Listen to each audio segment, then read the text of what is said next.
সুপ্রিয় দর্শক, আজকের ভিডিওটি খুবই গুরুত্বপূর্ণ। আশা করছি আপনি ভিডিওটি না টেনে শেষ পর্যন্ত দেখবেন। হতে পারে আজকের এই ভিডিওটি আপনার জিন্দেগিকে, আপনার দীর্ঘদিন সহ্য করে আসা অথবা বুক চাপা কষ্ট এর নিরসন হয়ে যাবে ইনশাআল্লাহ। তাই ভিডিওটি শেষ পর্যন্ত দেখবেন। সুপ্রিয় দর্শক, দেরি না করে আমরা আমাদের মূল ভিডিওতে চলে যাচ্ছি। সুপ্রিয় দর্শক, আজকের ভিডিওতে আমি আপনাদেরকে বলবো একটি সন্তান কি কি কারণে বেয়াদব হয় এবং সন্তানকে কিভাবে ভালো বানানো যায়, কিভাবে তাদেরকে ভদ্র বানানো যায়, কিভাবে তাদেরকে যোগ্য সন্তান হিসেবে গড়ে তোলা যায়, সেই কারণগুলো, সেই পদ্ধতিগুলো আমি আপনাদেরকে বলে যাব।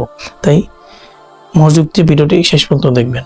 সন্তান যে সকল কারণে বেয়াদব হয় তার মধ্যে প্রথম কারণ হচ্ছে সন্তানের শাসন না করা।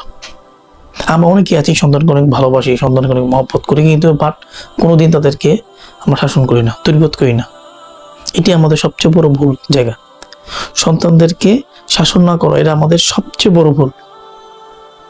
একটি সন্তান যখন ভুল করে তখন প্রতিটা পিতামাতার দায়িত্ব হচ্ছে তাকে সতর্ক করা।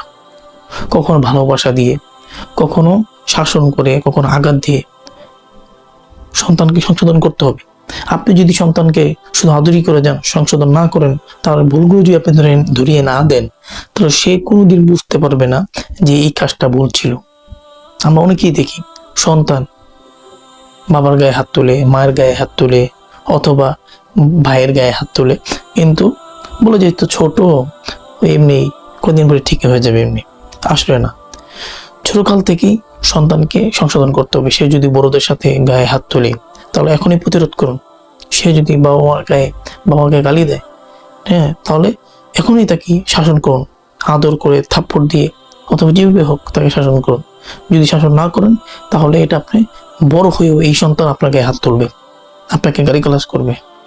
2 নম্বর যে কারণ হচ্ছে সেটা হচ্ছে খারাপ ছেলে মেয়েদের সাথে রবাসা করা। আপনি আপনার সন্তানকে তো খুব ভালো জানেন, আমার ছেলেটা তো খুব ভালো, কিন্তু সে তলে তলে সে নষ্ট হয়ে যাচ্ছে খারাপ বন্ধু পাল্লায় পড়ে।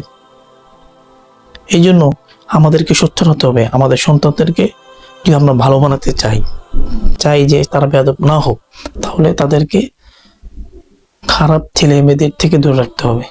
খারাপ মেয়েদের সাথে, খারাপ ছেলেদের সাথে সন্তানদেরকে চলতে দেওয়া যাবে না। বিশেষ করে মেয়েদের ব্যাপারে এই বিষয়টা লক্ষণীয়। বর্তমান দেখা যায় যে মিডিয়ার যুগ, সোশ্যাল মিডিয়া অনেক খবর পাওয়া যায় যে মেয়ে ছেলেকে নিয়ে ভেগে গেছে। আচ্ছা বলেন তো, একটা মেয়ে ছেলেকে নিয়ে ভাগে কখন ভাবে? যখন দীর্ঘ একটা সম্পর্ক হয়, তারপর সিনা তারা পলায়ন করে, ঠিক না? ভালোবাসা তৈরি হয়, তারপর পলায়ন করে। এই যে সন্তান যে পলায়ন করলো, এর পিছনে মূল কারণ কি? এই সন্তান কার সাথে চলাফেরা করতেছে, কাকে বন্ধু বানাইছে, এটা নিয়ে আমাদের কোনো খোঁজ খবর নাই। ফলে তো এই ধরনের ঘটনা করতেছে ওই ধরনের বাপ মা যারা সন্তানের খেয়াল করে না, তার সন্তান কার সাথে চলতেছে, পরবর্তীতে তাদের আফসোস করতে হয়। তাই সন্তানদেরকে কার সাথে চলে, কার সাথে উঠা বসা করে, এটাকে আপনাকে খুবই লক্ষ্য রাখতে হবে। যদি খারাপ ছেলে মেয়েদের সাথে চলাফেরা করে, তাহলে সাথে সাথে এর প্রতিরোধ করতে হবে, তাকে সতর্ক করতে হবে। অন্যথায় আপনি যত তাকে তরবিয়ত দেন, যতই শিক্ষা দেন, তারা এই শিক্ষা কাজ হবে না, সব নষ্ট হয়ে যাবে। হাদিস শরীফে এসেছে, তিরমিজি শরীফের 4 নম্বর খণ্ডের 114 নম্বর হাদিস, হুজুর সাল্লাল্লাহু আলাইহি ওয়াসাল্লাম বলেছেন, আইনু আওলাদাকুম আলাল বিররি মান শাআ ইস্তাখরাজাল উকুকা মিন ওয়ালাদিহি। অর্থাৎ তোমরা তোমাদের সন্তানদেরকে নেক কাজে সহায়তা করো, কারণ মা বাবা যদি নিজেদের দায়িত্ব ঠিক মতো পালন না করে, তবে সন্তান অবদ্ধতায় তার ফল হিসেবে তার কাছে ফিরে আসে। দেখেন হাদিস স্পষ্ট। আপনার সন্তানদেরকে তরবিয়ত করতে হবে, আদব শিক্ষা দিতে হবে, কার সাথে চলে, কার সাথে উঠাবসা করে, এই বিষয়টাও আপনাকে খেয়াল করতে হবে। যদি আপনি না করেন তাহলে আপনার সন্তান নিঃসন্দেহে আপনার অবাধ্য হবে। এটা হাদিস থেকে বোঝা যায়। আপনার সন্তান অবশ্যই বেয়াদব হবে, অবশ্যই খারাপ হবে, বড় হইলে আপনাকে ঘর থেকে বের করে দেবে।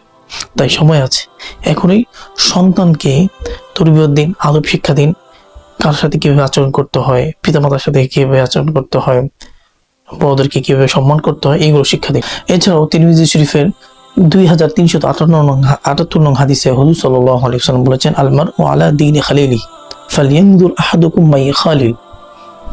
মানুষ তার বন্ধুর স্বভাব চরিত্র গ্রহণ করে থাকে, সুতরাং তোমাদের প্রত্যেকেই যেন কাকে বন্ধু বানাচ্ছে এটা যেন খেয়াল করে। এই হাদিস দ্বারা স্পষ্ট হয়ে যায় যে বন্ধু নির্বাচনের ক্ষেত্রে আমাদেরকে সতর্ক থাকতে হবে, আমি কাকে বন্ধু বানাচ্ছি।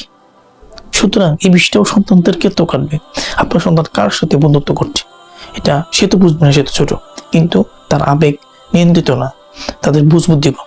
কিন্তু আপনাকে খেয়াল করতে হবে আপনার ছেলে কার সাথে ঘোরাফেরা করে, আপনার মেয়ে কার সাথে উঠা বসা করে, কার সাথে ঘোরাফেরা করে, কোন ধরনের মেয়েদের সাথে, আপনার মেয়ে কি কোনো ছেলের সাথে ঘোরাফেরা করে কিনা, অথবা আপনার ছেলে কোনো মেয়ের সাথে ঘোরাফেরা করে কিনা, এটার দায়, এটা খেয়াল করা এটা আপনার দায়িত্ব, এটা আপনার দায়িত্ব। নিজেকেও যেমন খারাপ মানুষদের থেকে দূরে রাখতে হবে, তেমন ভাবে আপনার সন্তানদেরকেও খারাপ সন্তানদের থেকে দূরে রাখতে হবে, খারাপ ছেলে মেয়েদের থেকে দূরে রাখতে হবে। সুনান বাইহাকীর 1049 নং হাদিসে হুজুর সাল্লাল্লাহু আলাইহি ওয়াসাল্লাম বলেছেন, আল ওয়াহদাতু খায়রুম মিন জালিসিস সু ওয়া জালিসুস সালিহ খায়রুম মিন ওয়াহদা। খারাপ সঙ্গীর চেয়ে একা থাকা উত্তম, আর উত্তম সঙ্গীর চেয়ে উত্তম সঙ্গী থাকা একা থাকার চেয়ে উত্তম। এই হাদিসেও বলা হয়েছে যে এই হাদিসে খারাপ সঙ্গীতের থেকে দূরে থাকতে বলা হয়েছে এবং ভালো সঙ্গীতের থেকে থাকতে বলা হয়েছে। তাই আপনার সন্তানদেরকে ভালো ছেলে, আদবওয়ালা, ইবাদত গুজার,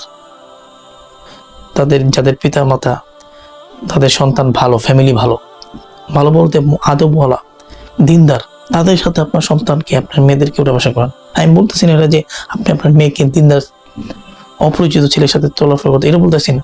আপনার ছেলে কোনো ছেলে বন্ধু বানায় তখন সে যেন ছেলে হয় এবং দিনদার হয়। আপনার মেয়ে যদি কোনো বন্ধু বানায় সে যেন ছেলে না হয়, মেয়ে হয় এবং দিনদার কোনো ফ্যামিলির মেয়ে হয়।